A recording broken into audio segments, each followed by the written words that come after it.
কোটা বিরোধী আন্দোলনে অগ্নিগর্ভ বাংলাদেশ। বিক্ষোভ মিছিল, সংঘর্ষ এই সমস্ত কিছুকে কেন্দ্র করে ক্রমেই জটিল হচ্ছে ওপার বাংলার পরিস্থিতি। হিংসার আবহে ইতিমধ্যেই অনির্দিষ্টকালের জন্য স্কুল, কলেজ সমস্ত কিছু বন্ধ রয়েছে। পরিস্থিতি নিয়ন্ত্রণে আনতে ইন্টারনেট পরিষেবা বন্ধের সিদ্ধান্ত নিয়েছে হাসিনা সরকার, আর তাতেই পুরো দুনিয়ার সঙ্গে যোগাযোগ বিচ্ছিন্ন হয়ে পড়েছে বাংলাদেশের। ইন্টারনেট সংযোগ না থাকায় সেদেশে ডাক্তারি পড়তে যাওয়া পড়ুয়াদের সঙ্গে যোগাযোগ করতে পারছে না পরিবারের লোকজন। তাতেই ক্রমশই উদ্বেগ, উৎকণ্ঠা বাড়ছে তাদের মধ্যে। আর এই অবস্থায় কোনোভাবে প্রাণ বাঁচিয়ে বাড়ি ফিরল ঢাকায় আটকে পড়া বাংলার ডাক্তারি পড়ুয়ারা।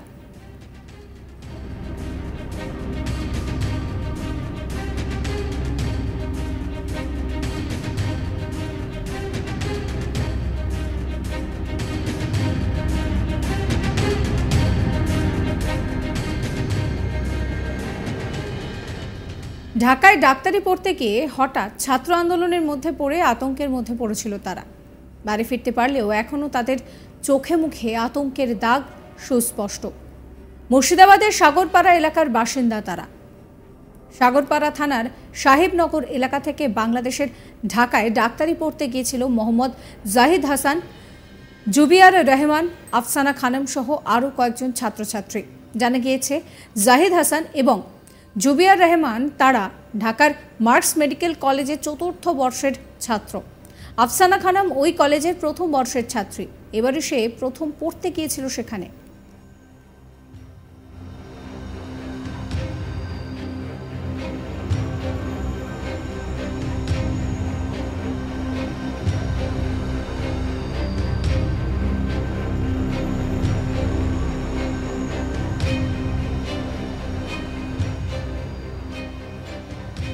তারই মধ্যে হঠাৎ ছাত্র আন্দোলন শুরু। রাস্তাঘাট অবরুদ্ধ হয়ে পড়ে। ছাত্র পুলিশ আন্দোলনের মধ্যে পড়েছিল ডাক্তারি পড়ুয়ারা। তারপর থেকেই কলেজ বন্ধ হয়ে যায়। হোস্টেলে বন্দি অবস্থায় থাকতে হয় তাদের। হোস্টেল থেকে বোমা গুলির আওয়াজ শুনতে পাচ্ছিল তারা। ক্রমেই পরিস্থিতি আরও খারাপ হচ্ছিল। রাস্তায় ছাত্রছাত্রীদের লাগাতার আন্দোলন, পুলিশের আনাগোনা, ভাঙচুরের খবর সামনে আসছিল। তাতে তারাও আতঙ্কিত হচ্ছিলেন। ছাত্র পুলিশ সংঘর্ষে প্রায় ১৫০রও বেশি মানুষের মৃত্যু হয়েছে। তারপরই গোটা দেশ জুড়ে কারফিউ জারি করা হয়, বন্ধ করে দেওয়া হয় ইন্টারনেট পরিষেবা। ফলে বাড়ির সঙ্গেও কোনোভাবে তারা যোগাযোগ করে উঠতে পারছিলেন না। উৎকণ্ঠার মধ্যেই দিন কাটছিল পরিবারের সদস্যদের। গত ১৫ই জুলাই কোটা বিরোধী আন্দোলন শুরু হয়। ১৮ তারিখ থেকে পরিস্থিতি খারাপ হয়। এক সপ্তাহ ধরে আন্দোলনের মধ্যে পড়ে আতঙ্কের মধ্যে দিন যাপন করছিল ছাত্রছাত্রীরা। যেন তেন প্রকারে বাড়ি ফেরার আপ্রাণ চেষ্টা করছিল। অবশেষে ঢাকায় নিযুক্ত ভারতীয় দূতাবাসের সহযোগিতা এবং বাংলাদেশ সরকারের উদ্যোগে ঢাকা মার্কস মেডিকেল কলেজের প্রায় ১০৬ জন ছাত্রছাত্রী একসঙ্গে গেদে দর্শনা বর্ডার হয়ে বাড়িতে ফিরতে পেরেছেন। বাড়িতে ফিরতে পেরে স্বস্তিতে মেডিকেলের পড়ুয়ারা, একই সঙ্গে খুশি পরিবারের সদস্যরাও। ঘরে ফিরে সেই ভয়ঙ্কর পরিস্থিতির বর্ণনা করছেন পড়ুয়ারা। আপনাদেরকে শোনাবো মোহাম্মদ জাহিদ হাসান কি বলছেন। আমরা কলেজে ছিলাম, ক্লাস করছিলাম, আর ওইরকম সময় হঠাৎ আমাদের কলেজের সামনে কিছু স্টুডেন্ট বাইরে থেকে আসার পরে তারা রাস্তা আটকায়, গাড়ি ঘোড়া সব আটকায়। তারপরে বুঝতে পারে যে ঝামেলা শুরু হয়েছে, আর এটা চারিদিকে পুরো বাংলাদেশে আস্তে আস্তে ছড়িয়ে যেতে থাকে। তারপরে ওই দিন আমরা কলেজ থেকে চলে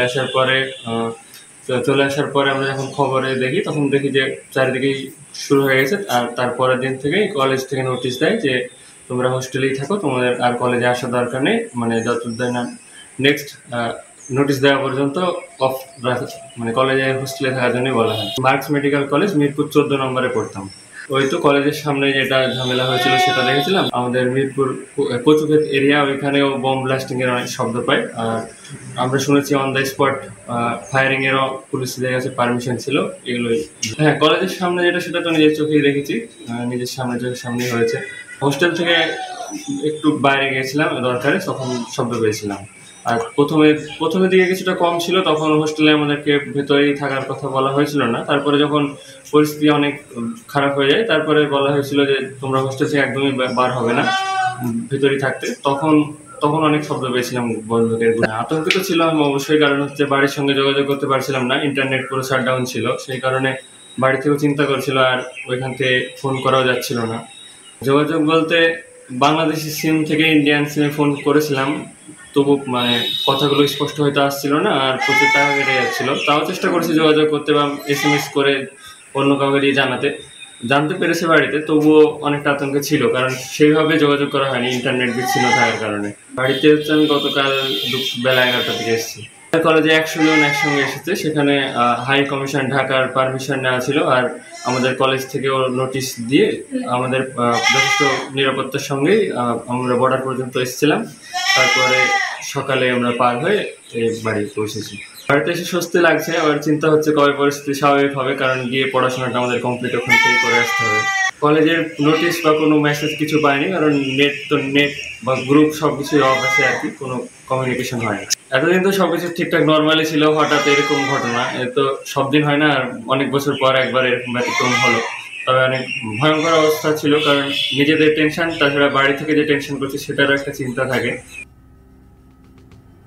আরেক পড়ুয়া জুবিয়ার রহমান তিনি বলছেন যে এখানে খুব ঝামেলা চলছিল, তারা সকলেই খুব আতঙ্কে ছিলেন, বাড়ির সঙ্গে যোগাযোগ করতে পারছিলেন না।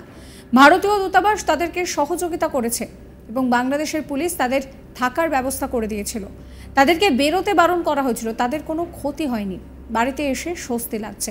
শোনাবো তার কথাও। তো ওখানে খুব ঝামেলা ছিল, 4-5 দিন থেকে আমরা খুব আতঙ্কের মধ্যে ছিলাম।